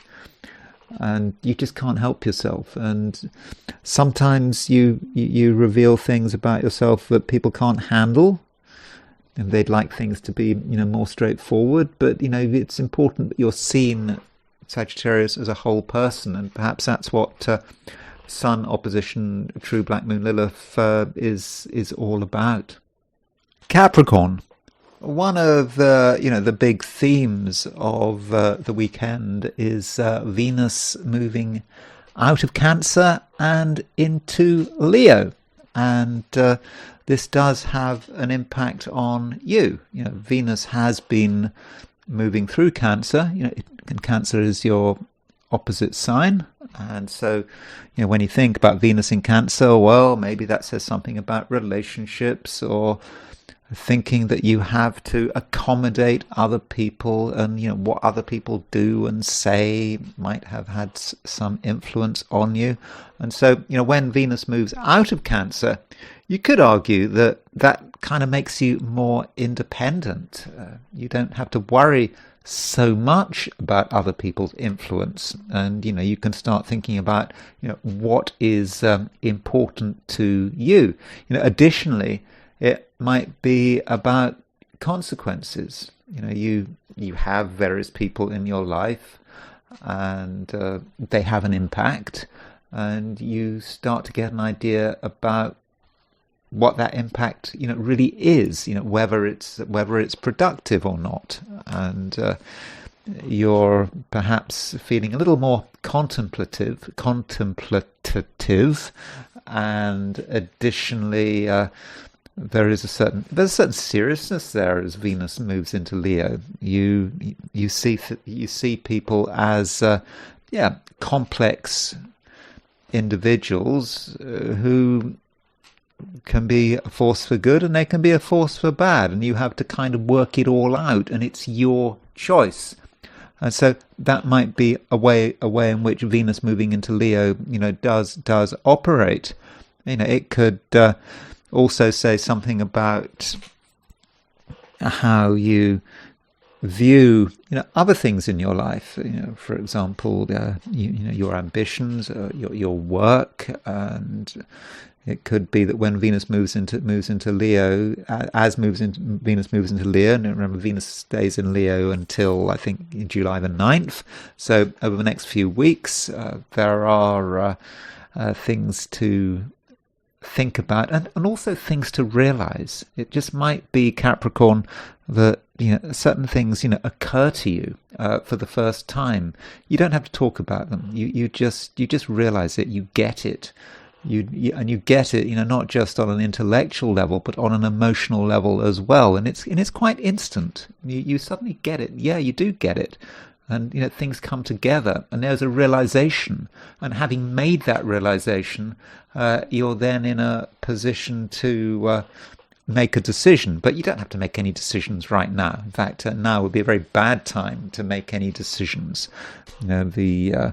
The new moon is sort of late on Sunday or into Monday, depending on where you are. If you're in the Americas, I think it's late on Sunday, but we've got a new moon elsewhere. It's going to be on Monday.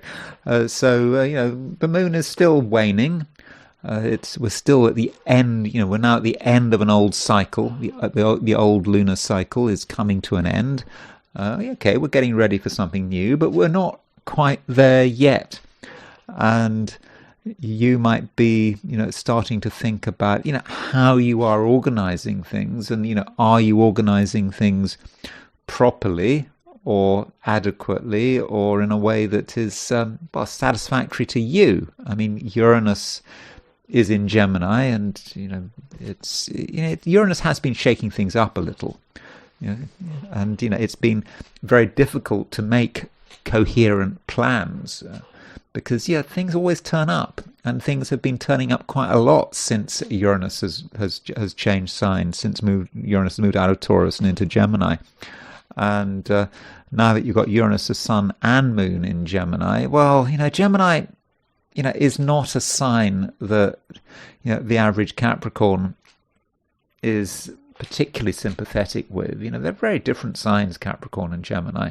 And, you don't want too much variety, too much chopping and changing, but, that is the way it is at the moment. And, while, we've got this Gemini emphasis, it could shake things up.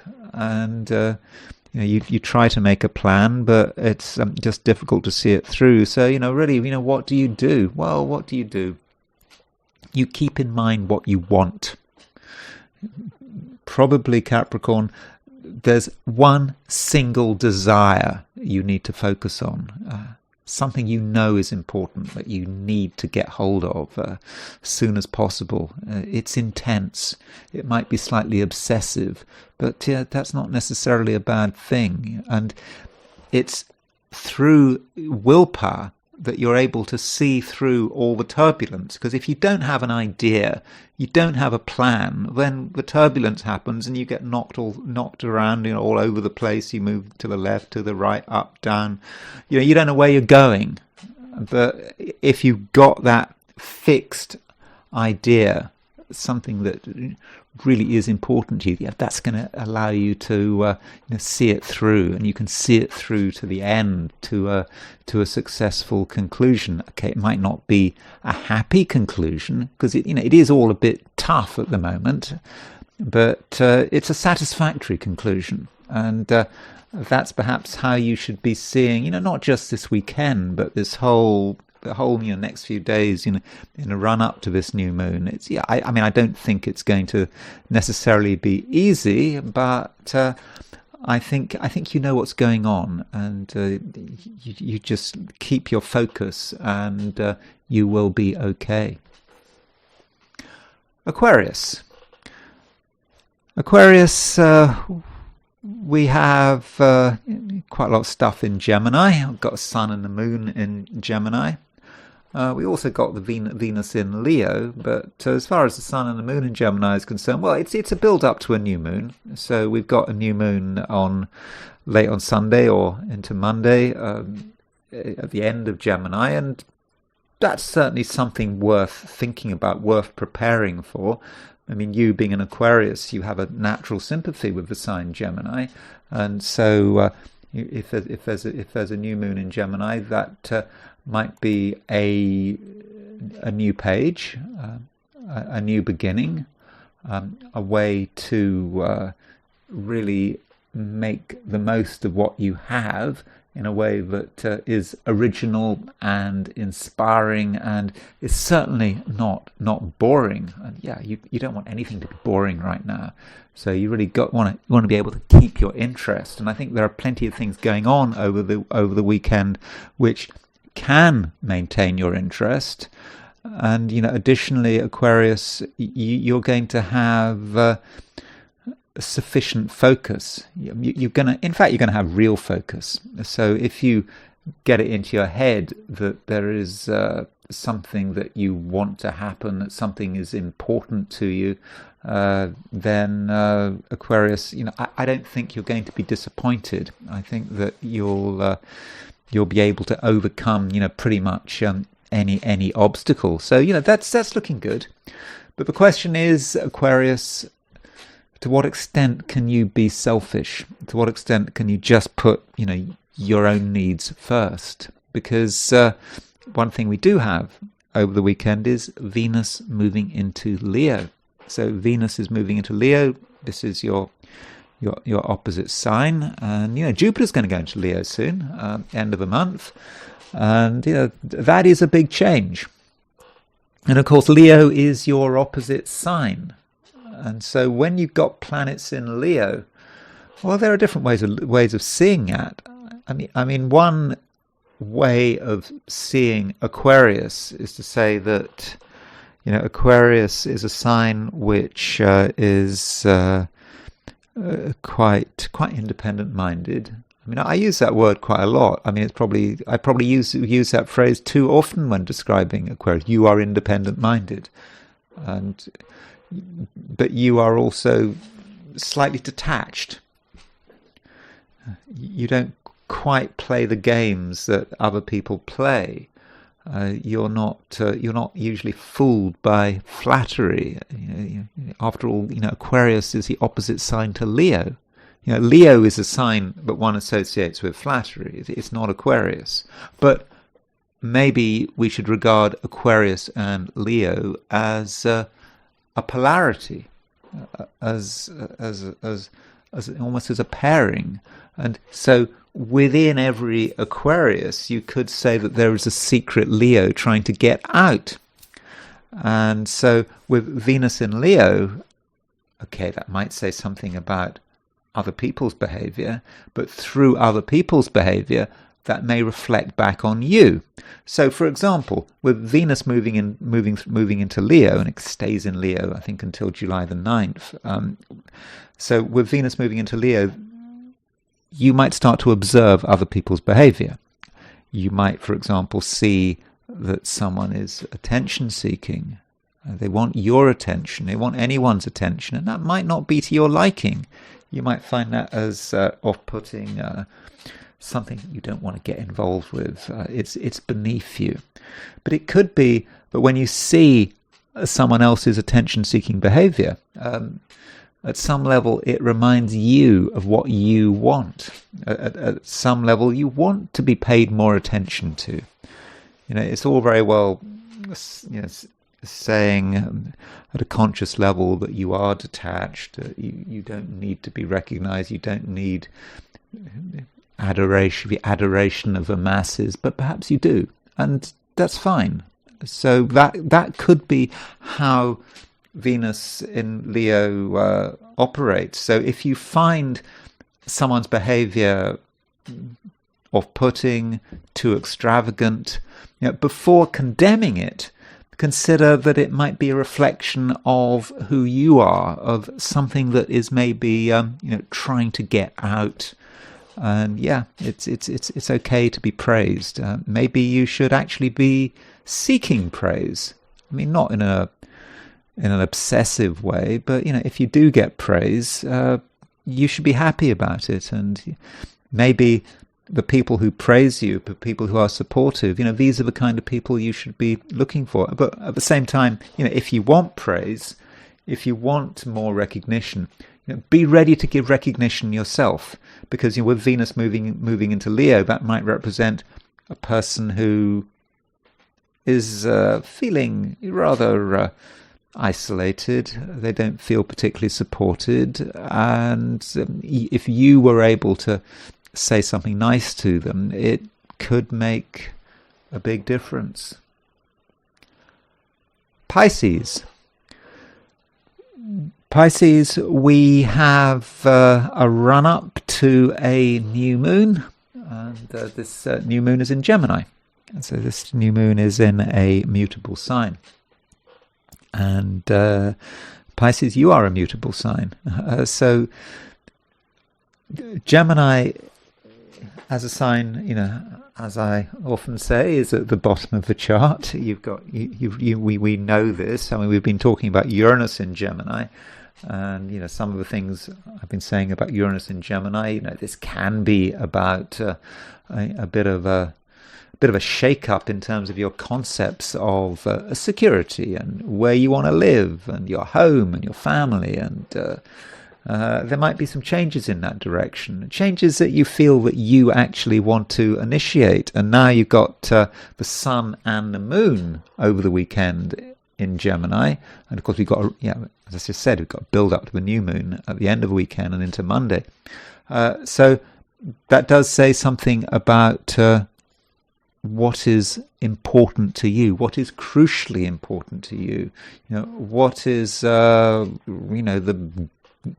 basis of your existence, where you have come from, where are your foundations. And it's something that is important, and perhaps you should ask yourself this question.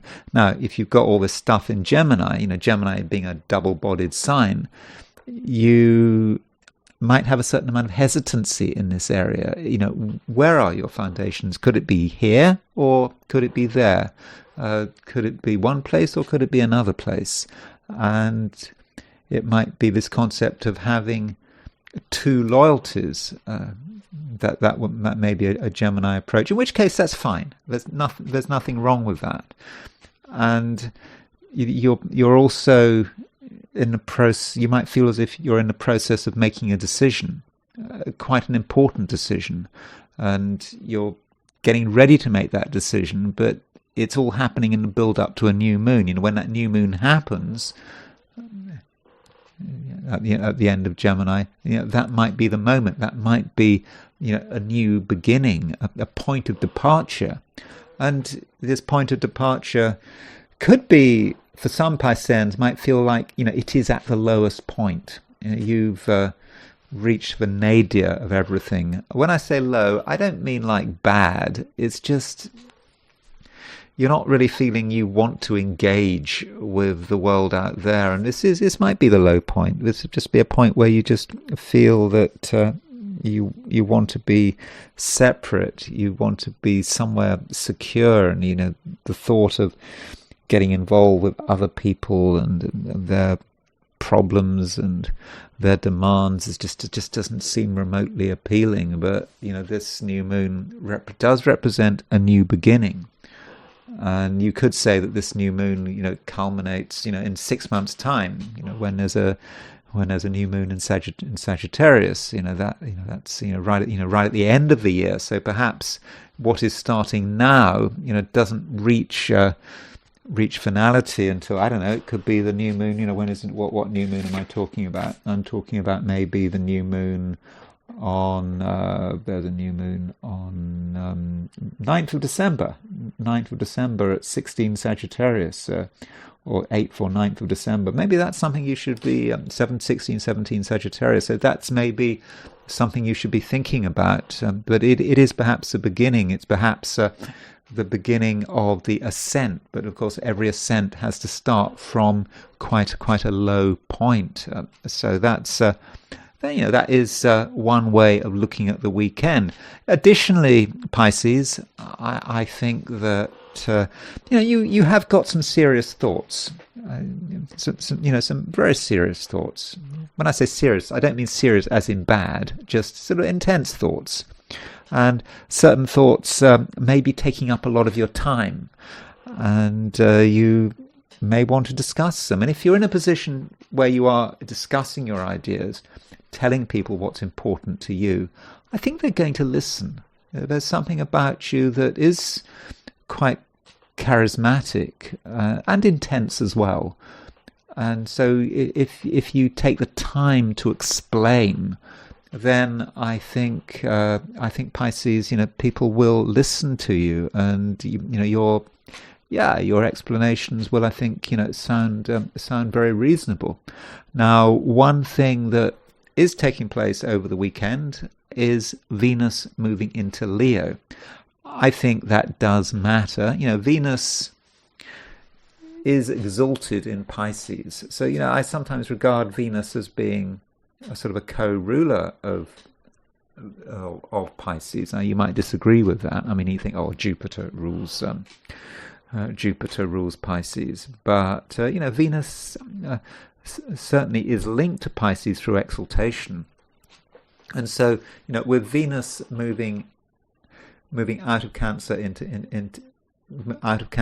Leo, that may say something about what is important to you. Some things might be changing, and it could be that there was something that you regarded as being not particularly important, something that maybe could be trifled with. You didn't really take it very seriously. But when Venus moves into Leo, it's suddenly something that matters, something that needs to be nurtured, something that needs to be needs to be supported and scaffolded and needs some more time. Maybe you hadn't given something enough time and energy, and now it has to be carefully nurtured, because you don't want to lose it. Okay, you know that something is possible.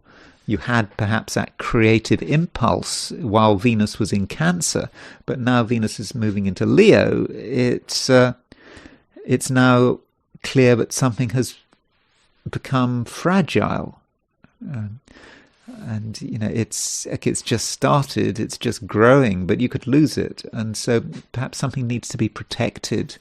And I don't know what it is, but it just could be just something you're involved in, something which is important to you, but you know you could lose it, and you could lose it because you just don't pay it enough attention.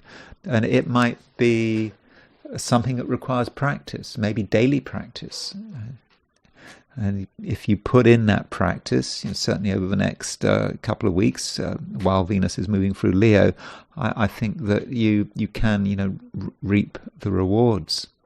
And that's it with my forecasts for the 12 signs. And now it's time to turn to the I Ching. So I asked the question, what is the weekend going to be like for those watching the I Ching section of this video?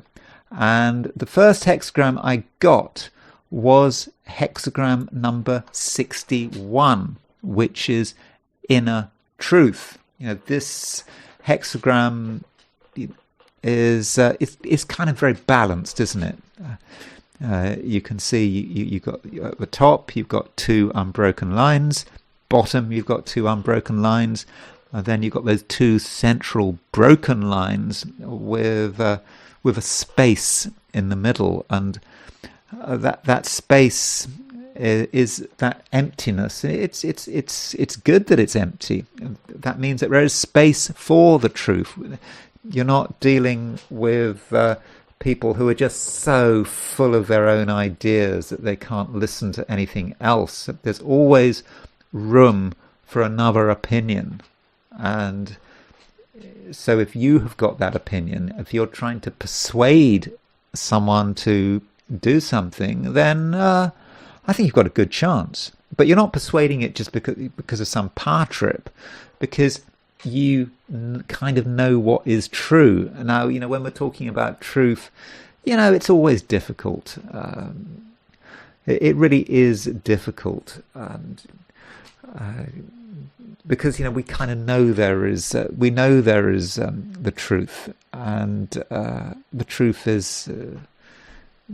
is there. I mean, it's I don't know. I remember, in the 90s, I'd just written a book. I did get a book published. I'd co-written it, and I was at an astrology meeting, and I was talking about the book. And the book wasn't great, but I was talking about the book, and someone was listening, and suddenly they stood up and they said, "It's the truth. What is the truth? I'm really interested in the truth." And it was kind of really, strange. I mean, what was this person talking about? But clearly the truth was very, very important to this person. This person must have believed that you could find the truth.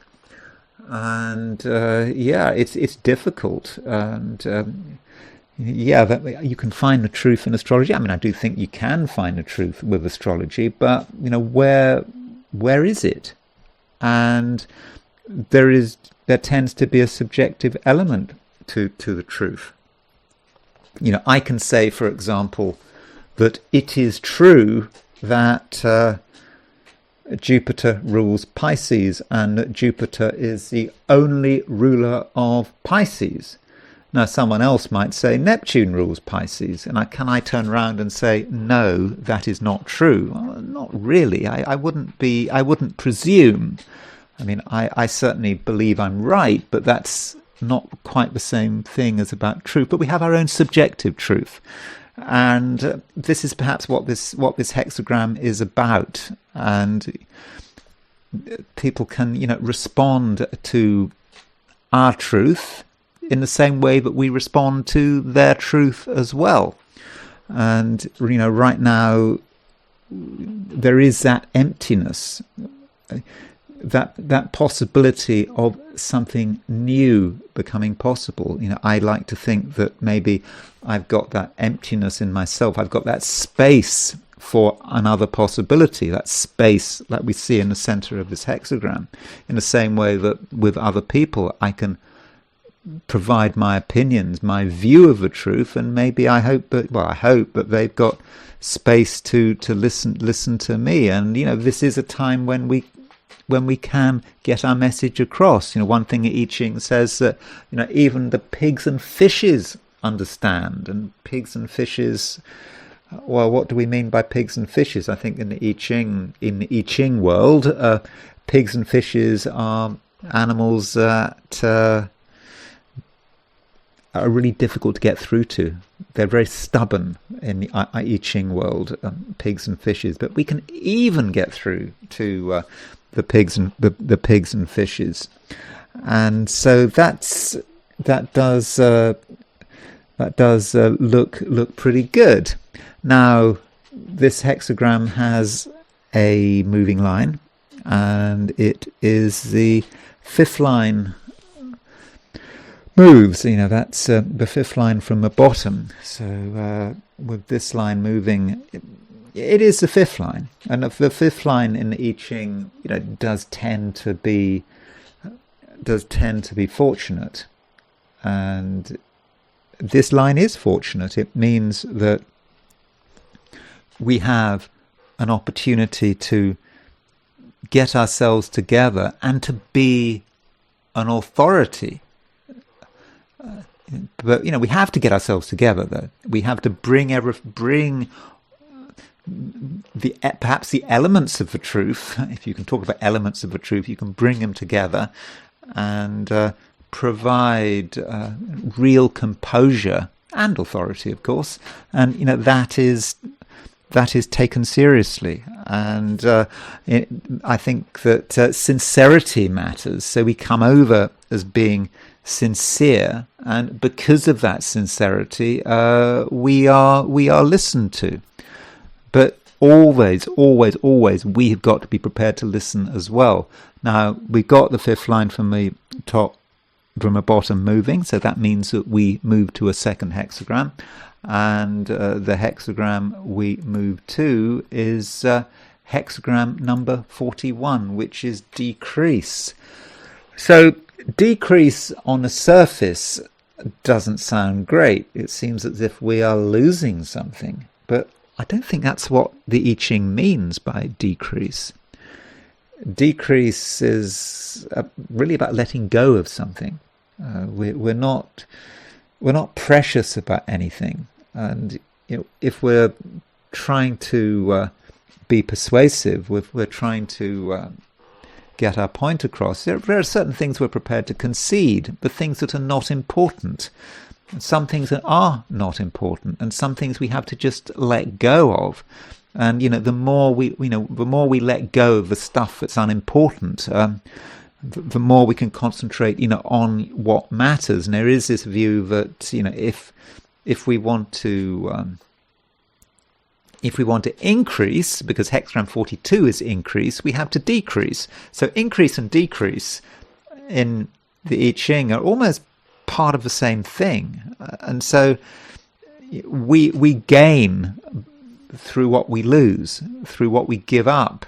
Maybe we're just giving up decrease. We're decreasing things which maybe aren't true. So if 61 is inner truth, if we really want to get to the bottom of something, we have to let go of all the stuff but we don't know the answer to it. Maybe it's untrue, maybe it's ambiguous. So we just focus on what matters, and we can really then come over as being incredibly convincing. And when we think about decrease, it's like we're giving the impression that we're not trying to look after our own interests. We're not trying to build up advantages for ourselves. Not at all. We're just trying to make the world a better place. And by giving the impression of being open-minded and being charitable and not looking after our own interests, then it's just all the more likely that people are going to believe us. And that's it. That's all I've got to say in this video. Thank you very much for watching. I hope you have a great weekend. If you enjoyed this video, I'd be very grateful if you were to like it. If you're not subscribed, I'd be super grateful if you were to subscribe. If you want to buy me a coffee, there's a link in the description. And I will talk to you again very soon.